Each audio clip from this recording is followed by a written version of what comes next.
ஆசைப்பட்ட நண்பர்கள், ஆசைப்பட்ட வீடு, உறவு தானாக தேடி வரும் அளவிற்கு கடந்த 1.5 வருடங்களாக அனுசரித்து விட்டு கொடுத்து சென்று கொண்டிருக்கும் எனது அன்பிற்கும் பாசத்திற்கும் உரிய கன்னி ராசியை சேர்ந்த சகோதர சகோதரிகளே, உங்கள் அனைவருக்கும் எனது அன்பான வணக்கங்கள். இந்த வாரம் உங்கள் ராசியில் லாபாதிபதி சந்திரன் வரும் ஞாயிற்றுக்கிழமை, திங்கட்கிழமை, செவ்வாய்க்கிழமை இந்த 3 நாட்களும் உங்கள் ராசியிலும் ராசிக்கு 2ஆம் இடத்திலும் 3ஆம் இடத்திலும் செல்வதால் தொழிலாகட்டும், உத்தியோகமாகட்டும், வேலையாகட்டும், குழந்தையாகட்டும், பொன் பொருள், வீடு, நிலம் அல்லது ஆசைப்பட்ட உறவு, நட்பு எதுவாக இருந்தாலும் சரி, தென்மேற்கு வடமேற்கு திசையில் இருந்து உங்களுக்கு நல்லதும் நன்மையும் சுப காரியங்களும் நல்ல விஷயங்களும் உங்களுக்கு நடக்கும். ராசி அதிபதி புதன் அதிர்ஷ்டம் நல்லதெல்லாம் தர வேண்டிய சனீஸ்வரனுடைய நட்சத்திரமான உத்திரட்டாதி 1ஆம் பாதத்துல இந்த வாரம் போவதால அடுத்து வரும் 10 நாட்களுக்கும் புதன் அது அப்படிதான் போகும். அதனால உங்களுக்கு எதிர்பாராத அதிர்ஷ்டம், அன்பு, ஆதரவு, உதவி இது எல்லாமே கிடைக்கும். பகையான பங்காளி உறவா மாறுவாங்க. பகையான குழந்தைங்க, பிள்ளைங்க, வாரிசுகள் உறவா மாறுவாங்க. வருமா வராதா என இருந்த பூர்வீக சொத்து, நிலம், அப்பா வழி அம்மா வழி சொத்து கைக்கு வந்து சேரும். நான் சொல்றது இந்த வாரத்துல மட்டும் இல்லை, நான் சொல்றது கிட்டத்தட்ட இன்னும் ஒரு 10 நாள் வரைக்குமே. முயற்சி பண்ற காரியம் அடுத்தவர்கள் துணையோட ஆதரவோட வெற்றி அடையும். நல்லா ஆரோக்கியமா இருப்பீங்க.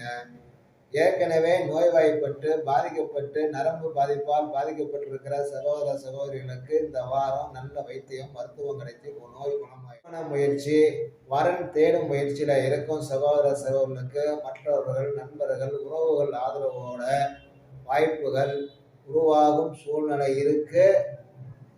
நீங்க தான், ஏன்னா லக்கண ராசியில கேது இருக்கு. இந்த ராகுகேது பயிற்சி வர வரைக்கும் நீங்க தான் யோசிச்சு முடிவெடுக்கணும். அடுத்தவர்கள் உதவி மட்டுமே செய்வார்கள், ஆனால் முடிவெடுத்து செயல்படுத்த வேண்டிய பொறுப்பு உங்கள்கிட்ட இருக்கு. அதனால எந்த நல்ல விஷயமாக இருந்தாலும் ஒரு தடவைக்கு 4 தடவை யோசிங்க. டக்குன்னு முடிவெடுத்து செயல்படுத்தி வெற்றி அடையும். வரன் விஷயத்துல வடமேற்கு வடகிழக்கு திசையில இருந்து சம வயசு அல்லது அந்த குடும்பத்துல அவங்களுக்கு ஏதாவது ஒரு குறைபாடு உள்ள வரனாக வரும். அப்படி வந்தா உங்களுக்கு நல்லதுதான். காரணம் ஏன்னு கேட்டா, இப்ப ராசியில கேது இருக்கு, 7ல சனியும் ராகும் இருக்காங்க. இந்த 7ல இருக்கிற சனீஸ்வரன் அடுத்த 2.5 வருஷத்துக்கு இருக்கும்.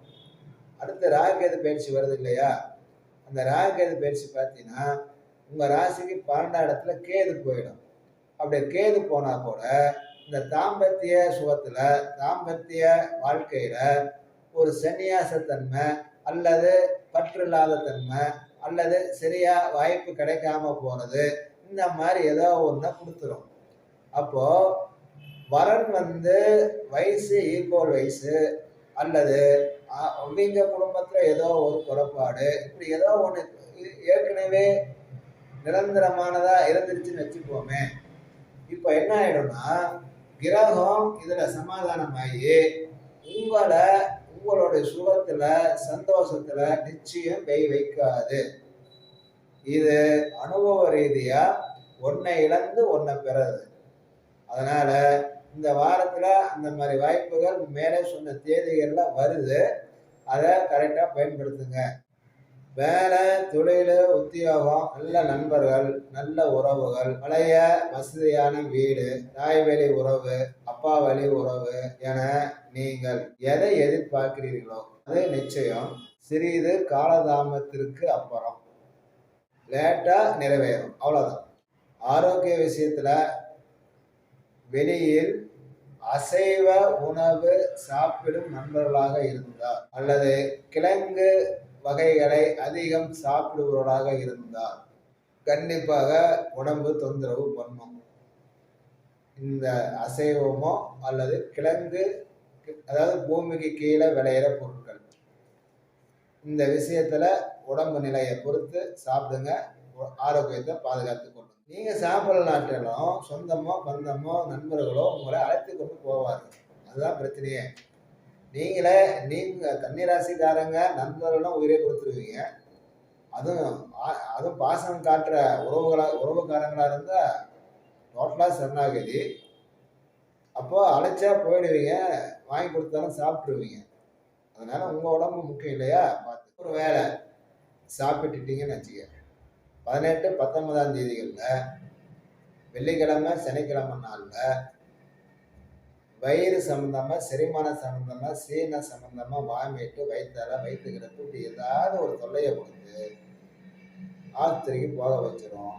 அதனால முன்னெச்சரிக்கை அவசியம். உங்களுடைய தாயாருக்கு மட்டும் கொஞ்சம் சர்க்கரை அதிகமாகலாம் கம்மியாகலாம், அது என்னன்னு பார்த்து. இல்லை குடியிருக்கிற வீட்டை மாற்றிட்டு போயிட்டீங்கன்னு வச்சுப்போம், அம்மாவை விட்டுரும். வீடா அம்மாவா? குடியிருக்கிற வீடு மாற்றிட்டா அம்மா ஆரோக்கியமாக இருப்பாங்க. மாற்றாம இருக்கிற வீட்டிலே இருந்துட்டு இருந்தா அம்மாவுக்கு கொஞ்சம் மருத்துவ செலவு, அவ்வளோதான். ஆபத்தோ கண்ணமோ இல்லை, பயப்படுத்த. குடும்பத்தில் இருக்கிற கொஞ்சம் வயசான பெரியோர்கள், அவர்களுக்கு இந்த வாரம் நல்லா சிறப்பாக இருக்கு. பிள்ளைகள் மட்டும் உங்களுடைய பேச்சை கொஞ்சம் கேட்க மாட்டேம்பாங்க, அவங்களுக்கு 1000 பிரச்சனை இருக்கும். உங்களுக்கு ஆரோக்கியம் நல்லா இருக்கும், ஆயுள் நல்லா இருக்கும், நிம்மதியாக இருப்பீங்க, சந்தோஷமாக இருப்பீங்க. உங்களுக்கு வேணுங்கிற இப்போ மாத்திரை மருந்து கிடைக்கும், அல்லது பணம் காசுலாம் கிடைக்கும், துணிமணி கிடைக்கும். அதில் எந்த பிரச்சனையும் வரல. பிள்ளைங்க கிட்ட வற்புறுத்துறத, கட்டாயப்படுத்துறத இந்த வாரம் தவிர்த்து விடுங்க. ஏன்னா சனீஸ்வரன் வாரிசு தர வேண்டிய கிரகம், ராகு சூரியனோட சேர்ந்து 7ல போய் உட்காருது. அவைங்களுக்கு வெவ்வேறு சிக்கல்கள், பிரச்சனைகள்லாம் போயிட்டு இருக்கும். அதனால கன்னிராசியை சேர்ந்த வயதில் மூத்த குடிமக்கள், பெரியோர்கள், தாத்தாமார்கள் கொஞ்சம் அவங்க பிள்ளைகள்கிட்ட, வாரிசுதாரர்கிட்ட எதையும் வற்புறுத்தி வலுக்கட்டாயப்படுத்தி கேட்க வேணாம் இந்த வாரத்தில் மட்டும். கோயிலுக்கு, திருத்தலங்களுக்கு போக விருப்பப்படும் சகோதர சகோதரிகள், சுற்றுலா தலங்களுக்கு போக விருப்பப்படும் சகோதர சகோதரிகள், கடல் சார்ந்து, ஆறுகள் சார்ந்து, நீர்நிலைகள் சார்ந்து இருக்கும் திருத்தலங்களுக்கு, கோயில்களுக்கு சென்று வந்தால் நிறைய மாறுதல்கள், முன்னேற்றங்கள் உருவாகும். குறிப்பாக சனீஸ்வரன், ராகு, சூரியன் 3 கிரகங்கள் சேர்ந்தா நம்மளுடைய மூதாதையர்களை வணங்கணும். முனீஸ்வரன், முனியாண்டி, கருப்புசாமி, ஐனாரப்பன், பெரமனாறு, இந்த மாதிரி காவல் தெய்வங்களை வணங்கணும். காக்கா, குருவி, ஜீவராசிகளுக்கு உணவு அன்னதானமாக தரணும். இதெல்லாம் தந்துட்டு வந்தீங்கன்னா நீங்களும் உங்கள் வம்சமும் 7 தலைமுறைக்கு தலைத்தோங்கி வாழ்வாங்கு வாழும். வாழ்த்துக்கள் நண்பர்களே, வணக்கம்.